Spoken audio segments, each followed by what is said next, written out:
Hello and welcome to the Q Show. My name is David and today I'm here to talk about love. Now, the topic or the name of this episode is What is Love? But while I'll talk about my experience of that and perspective on it, there's actually a bigger question I really want to ask, and one that I've been exploring and that I would like you all to consider, and I'd love to hear your thoughts on it. Would be lovely. So I figured today I would share what I've been thinking about and see if it resonated with any of you, and if you can add anything to that conversation. So before I get into that question, the important piece of today, at least for me, and my ambition is for you too. What is love? Well, no one really knows, right? There must be millions of versions of answers to that question, right? What is love? And the first thing I'll say to that is that clearly it makes it very personal, right? Love, the experience of love is different for everyone, and comes at different times, different contexts, different experiences, people, things, places.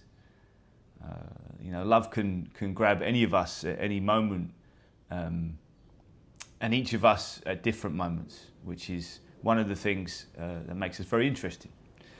So we know that love is personal, it's unique, even though there are a lot of similarities and crossover and areas where we can communicate easily to explain the sensation of love, the emotion of love. They're always a bit different, right? And they're always a bit personal. And so that's something really important, I think, to consider when it comes to love, because love's an industry. Right, love is makes people money. In fact, I'd argue it's one of the things that makes more people, more money than a lot of other things. Because love, among other things we'll mention now as well, is also something that we all desire, and in fact, we all need it. Like, we all need love to thrive in this world. Right, without it, it becomes very, very difficult to navigate. And we've all seen people, and we see people, in fact, daily that are in those unfortunate situations where, for whatever reason, whether it's their choices or not, have ended up in a life and a situation where there is no one around them that loves them. And because of that, they lack the support and the ability to mend their situation and maybe even expand upon it as time goes on. Like, love's fundamental for that, right? But love, it's also an emotion, right? And really, you could argue that that's maybe the most clinical way to describe it, but also spiritual if you look at it from the other side. And I'm interested in both of those, right? So from the clinical side, and I don't know why I use the word clinical, but I guess I mean materialism side of things, right? Is that when we feel the emotion of love, like just when we feel any other emotion, different things happen in our body, right? The physiology changes, different synapses are going off, different parts of the brain are lighting up, as opposed to other emotions and other experiences.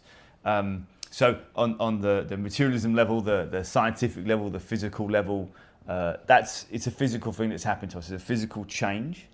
But of course, what provokes that change is what interests me, or a big part of what interests me in this. But then the second thing I mentioned with kind of it being an emotion is the spiritual side, right? Like, one of the arguably the most beautiful thing about humans is that we have emotions, that we get to navigate our life experience and really feel such an array of things in such an array of situations and experiences. And love, of course, is arguably the most powerful when it's really turned on, right? When you've really like ramped up the love tap. Love is really, it really stands out. Like I love Juniper. She really wants to play right now, but Junie, now's not the time. I'm doing a show, Junie. Kitty, what do you love?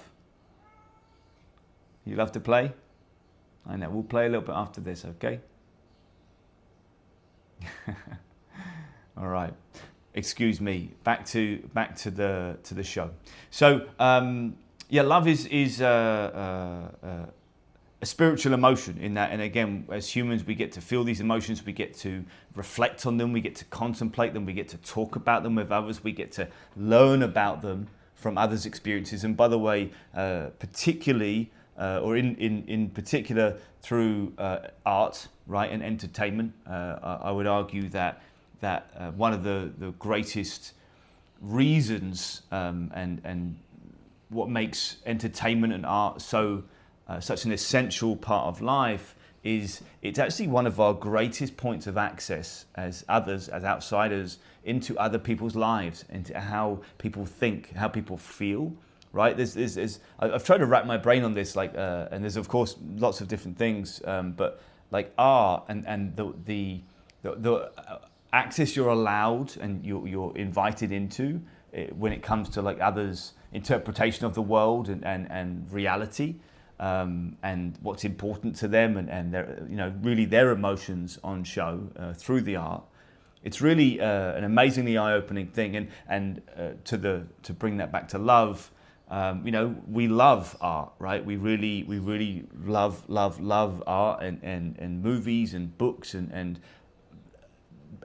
talent, right? And writers and people who create these things. We love them because they make us feel things, like they really allow us to access parts of ourselves, right, which we don't necessarily get to access in day-to-day life because our experiences are pretty routine most of the time, right? So those big spikes of emotion where you get to really like lean in and feel really sad, but it's also not kind of attached to anything in your life, so you get to really enjoy the emotion, right? You enjoy being sad at times during these shows, and the same thing of being happy and laughing and whatnot. You really relish in these shows because you could also put it down, right? It's not your life. So I think art is really important because it allows us to experience love in this case, but also any other emotion. And that can be a really powerful thing and a way to access any emotion, actually. If you're really trying to work on feeling a certain emotion or kind of investigating that in yourself, that might be an interesting avenue to explore, is pick a certain type of show or a book or whatever it might be, whatever your medium is, that really like leans into that emotion. And it might be a way to help you access it. Bit of a side quest there, a bit of a tangent, but just a thought, it might be fun. So I'm getting back to love, and I will also say that, again, no one really knows what it is. No one can really articulate it. So I'm just really kind of giving you my interpretation of it in the pieces. And what I end up sharing with you will be the tip of the iceberg, really, because I'm 41 years old and there's been a lot of love in my life. And it's been, I've experienced a lot of stuff, and it's really, there's just a lot there, right? And I can't share it in a 30-minute episode of this show. But all this said, love is an emotion. That's the core of it. It's something that we feel as a result of generally outside stimulation, or in which I will get to, and this is kind of the important part of this episode, or what we can do internally to cultivate love. And that actually kind of gets onto the second question, which I want to get onto, is like that feeling of love, right? I would argue it's the greatest emotion to feel. Again, we all want it, we all need it. Like it's as fundamental to our survival and thriving as water is, I would argue. Without that kind of love from people around you, you really are in a bit of trouble. So it's incredibly important and just also a wonderful emotion to feel, right? There's a big spectrum of emotions. There's really wonderful ones, and there's really tough ones to feel. And I would argue at the top of that spectrum is love. Like that is the greatest feeling to feel anytime, any day, any moment, and it can be about yourself, it can be about someone else, it can be about an animal, it can be about a thing, an experience, an idea, right? Like whatever it might be, when you feel love, right? Like that physical, mental, spiritual, like it all comes together. It's like the greatest moment of like, I would argue presence as well, when you're really like joyful and loving the experience you're going through, whatever it might be. That's ultimate presence, because I don't think you can necessarily feel like full on love unless you're fully present as well, because that's just basic math. If you're 80% of your attention is here and 20% is over there, 20% is going to be taken off the top of quality, you know what I mean, right? Like that's what being present is. It's like 100% in the moment, and that's it, and there's nothing else kind of taking percentages away and diminishing from that moment. So when you are in that 100% moment, like I think that's when you can feel the most love. Now, okay, so what I've been thinking about with all this is like, okay, love is the greatest emotion. I want to feel it all the time, or as much as possible, even in difficult times with difficult people, difficult experiences and situations. I want to be able to change my physiology, my body, my mind, to feel love, even in those moments, so that it makes it just easier and it makes it more enjoyable and it helps me to be present. So, and this is where it gets a bit fun, at least for me. What I'm thinking about there, it's to me that's a problem to be solved. Okay, my problem is I feel love X amount of percent of the time as I go through my day, and it's quite a lot, by the way. Like I've cultivated it generally in my life, and I'm in a wonderful place like that. I generally feel love most of the time, but it's not the primary emotion. And actually, that's a good side quest here as a way to level set and think about the structure of emotions and at least my perspective on how we feel them, and like the priorities and layers of emotions.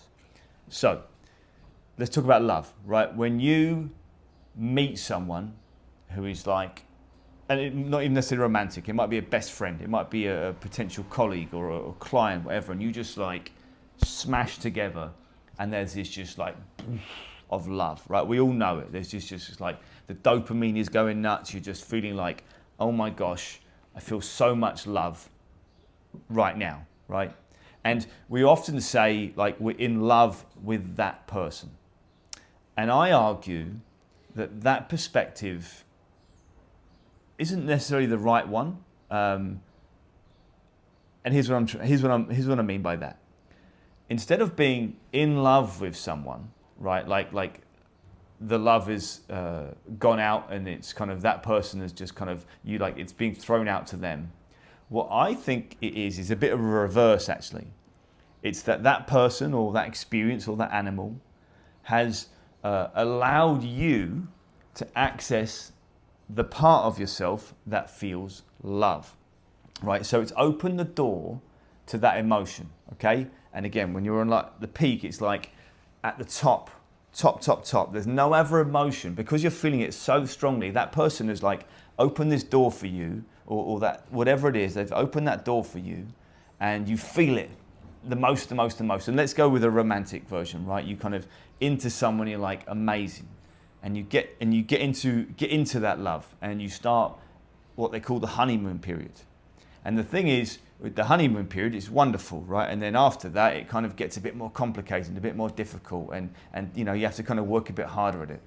And people want to retain the honeymoon period, and I think you can by working on it on yourself. And here's what I mean specifically. So in those early days, in that honeymoon period, the love is up here. It's the number one emotion. Like anything else could be going on in your life. You could be losing your job. It doesn't matter. That emotion is never going to trump the love emotion you feel in that moment, right? And so in that honeymoon period, your life, anything could be happening, and it wouldn't matter. You're still going to feel that level of joy and that level of love. And because that's like your primary emotion, you're so excited about it and so much dopamine, you're kind of living in it. But at some point, however long down the road it is, weeks, months, years maybe, if you're lucky, right? Life does get complicated, and you basically, that primary like love emotion, just by proxy of life, has to go down the ranking order. So you can't consistently feel love, right? Even for that person, because you have to feel other things as you navigate life, right? So that love gets lost. And then as it's gotten lost over time, and that love emotion, like it comes up and comes down, comes up and comes down, as it naturally would, like every other emotion. And then, by the way, this is assuming that you're not deliberately choosing to seek that love and create these situations and experiences that bring out the love in you, which we'll get to again. So we kind of go through these. Life happens and love gets knocked down the rung. So as you come out of the honeymoon period, that is because where you're able to really just allow to throw so much energy into this love, like life caught up with you and you had to start feeling other things and dealing with other things. And so that honeymoon period isn't necessarily that you don't love that person as much. It's just that emotion and that part of you that they've allowed you to access, right? And that's the key here. They're like, it's part of you and you're accessing it, like because you're in proximity to them and their world and their universe. But it's gone down, it's not disappeared, it's just hidden because your other emotions, maybe now you've lost your job, right? And suddenly that has to be your primary emotion because you're in survival mode. And so the love, while like it's really important at this moment, by the way, and it can be obviously a wonderful strength and support, it still is a secondary emotion and you have to So what I'm getting at is that these emotions, right, that come up as a result of the outside stimulation and the internal stimulation, right, these emotions come up. And what I'm trying to get to and what I've been thinking about is, okay, when I feel love, if I can really understand where that comes from in my body, if I can like really concentrate and think and learn the feeling of it, like to the qualia, to the detail of the experience, then I can train myself to bring it to attention, right? To bringing that emotion up in my body. So the idea, of course, is that when I do get in a situation where there's other stuff happening and the love, again, doesn't matter what it's for or who it's for, is down here because the priorities are here. Like when I want to feel that and I feel that joy and I want to bring it up to the surface and even bring it into the mix with these other things that are priority, I can technically do that, right? And I think it just takes practice. And I say this having been practicing it. And I think the reason I'm talking about this now is because I've been kind of subconsciously, unconsciously thinking about it, or like very subtly consciously thinking about it for a long time, and not just love, kind of different emotions and how they function and how we function. And love is just obviously, as we learned at the beginning, and I'm sure everyone agrees, like the greatest emotion to feel in every sense of the word. And so I'm talking about this now because what I've realized I've been doing is I've been practicing bringing the emotions to the surface that would most benefit me. And so, for example, whereas fear is a very difficult emotion, right? It can cause a lot of negative effects on your life. I don't want to feel fear. I mean, there's a healthy dose of it, and in certain situations it's essential, but I don't want it to be like a high-level emotion kind of running through my life. So I guess I ask you in that moment, like, are there emotions running through your life, like fear or anxiety or whatever it might be on the negative end of the spectrum, that are on the surface all the time? And there were for me. Different pieces were for me. And so what I think I've been doing is trying to work out how to change my mind and my body so that when I want to feel certain things, I can access them. I can cultivate them. And also when maybe you're feeling too much of one thing, I can bring it down because I have the dials dialed in, and that's what I've been building, I think, in my brain. And I just essentially reflected on it the other day, and I realized what I'd been doing, and I wanted to put words to it, and I wanted to kind of share it because it's worked for me, and it's working, and I'm getting better at it because, like with everything else in my life, I just practice, because as we know, getting good at anything in life, the one key is to practice. Do it again and again and again, and you will get better. And so for me, I am practicing cultivating the emotions or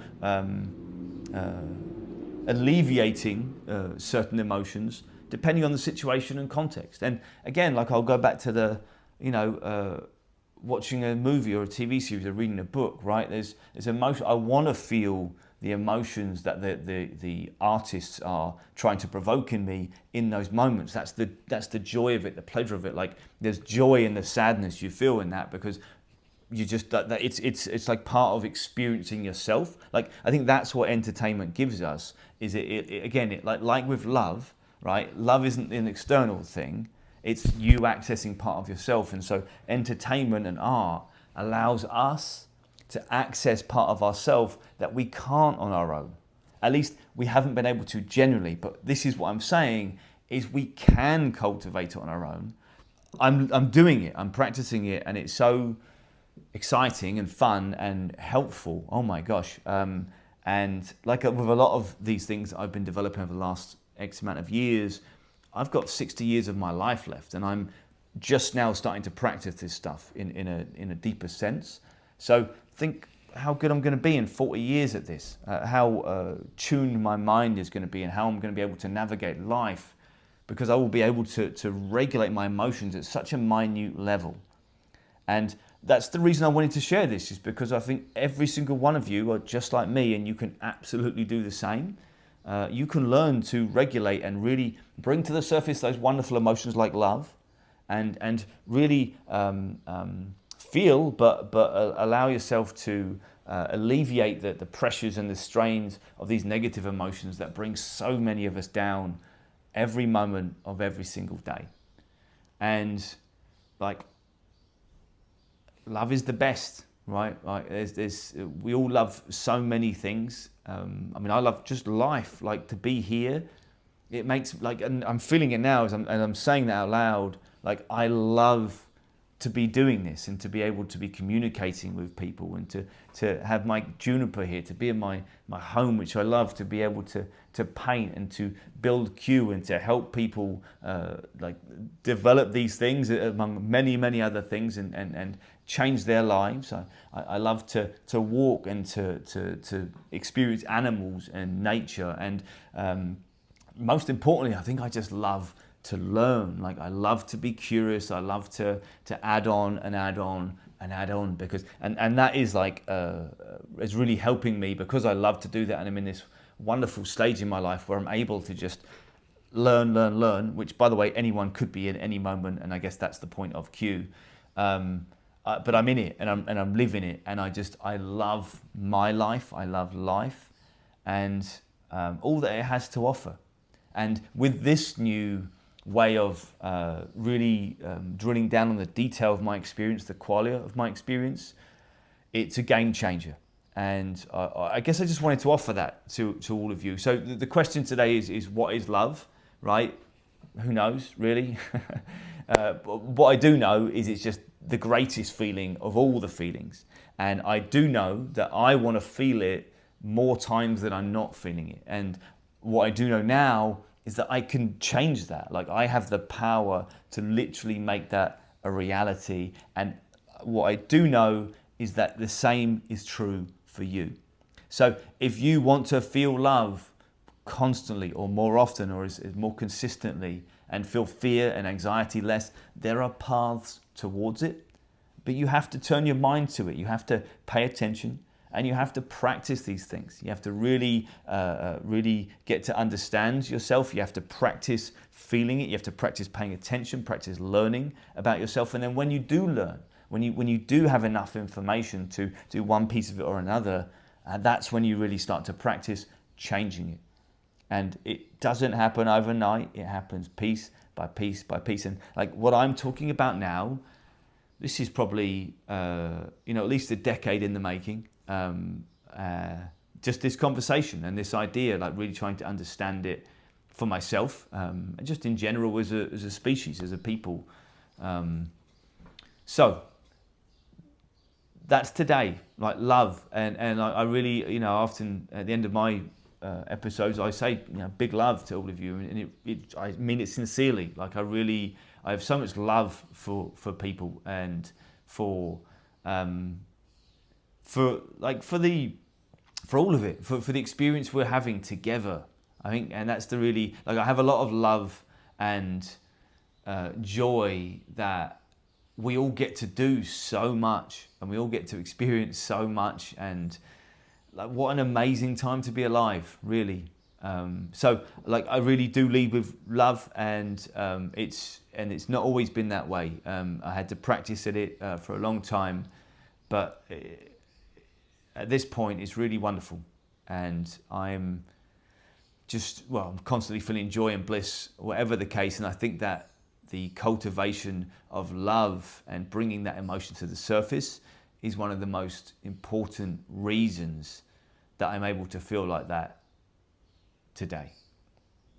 So, with all that said, big love to you all. Truly, I wish you all well in your day, your week, your year, your month, the rest of your life. There's more to come, let me tell you.